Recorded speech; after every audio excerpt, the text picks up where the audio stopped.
Welcome back, everybody. This is this week's FSI PGA event preview. This week's PGA event is the Sony Open.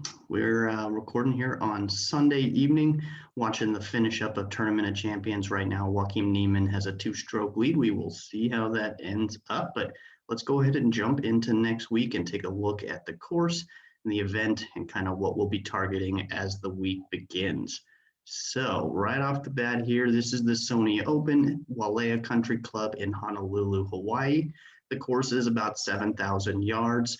It's quite long though. This is a par 70 with only two par fives, a lot of long par fours, only a couple short ones this week, and Bermuda grass greens. Different than previous weeks, or different than this past week in Maui. There's less undulation. It's a pretty flat course. Instead of being wide open fairways, we've got a lot narrower fairways. So a couple things to look at as the week goes on here. Thinking about accuracy off the tee, a little more important. Driving distance, not quite as important as it was last week. So looking at the tournament history here, last year's leaderboard, Cam Smith, 11 under. He won in a playoff against Brendan Steele. Brendan kind of blew it on 18 going into that playoff and then lost it there to Cam Smith. Webb was only a shot off at 10 under, and then Kisner, Graham McDowell, and Ryan Palmer rounded out the top five. If we look at the past winners, obviously Cam Smith. Before that, 22 under, Matt Kuchar.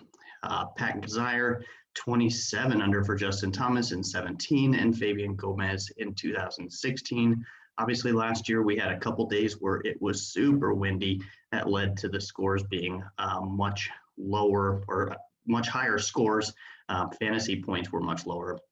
So we'll see if that trend continues. Early look at the wind, obviously quite a few days ahead. Looks like it should be about moderate wind most of the week. So we'll keep monitoring that as the week goes on.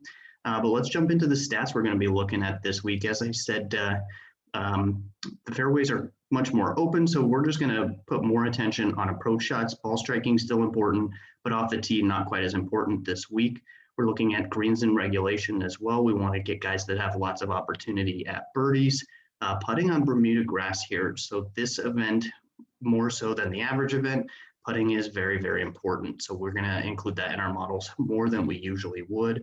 Again, if it's lower winds, birdie or better is going to be critical here. We need guys that can go low, get birdies in bunches, get those birdie bonuses. And par four scoring with only being two par fives out there. And really, these longer par fours, 400 to 450, even the 450 to fives, there are 10 total that are in those two ranges. So kind of putting a little more focus there. The other thing that the stats aren't going to show is we're going to target some golfers who were playing this week at Tournament of Champions. If you look back over the years, guys who excel here at the Sony, a lot of them played the week before, obviously getting a warm-up 1 week ahead. PGA Tour golf against previous year's champions really kind of gets guys in the mindset for having a good week here at the Sony Open. So that is it for the course preview. We will be doing a pick show this week on Tuesday evening, and then you can catch us in the Discord on Wednesday. We'll post our cores, our favorite plays, player pool. We'll nail down where we think the wind is going to be, and really even Thursday morning as well, being able to fine tune that with the late start being on Hawaii time. So catch us on our Twitter, fsidfs.com. I am at JohnCool19, and our website, fsidfs.com. And certainly we'd love if you would like and subscribe on our youtube.com/fantasy sports insight. Thanks for watching.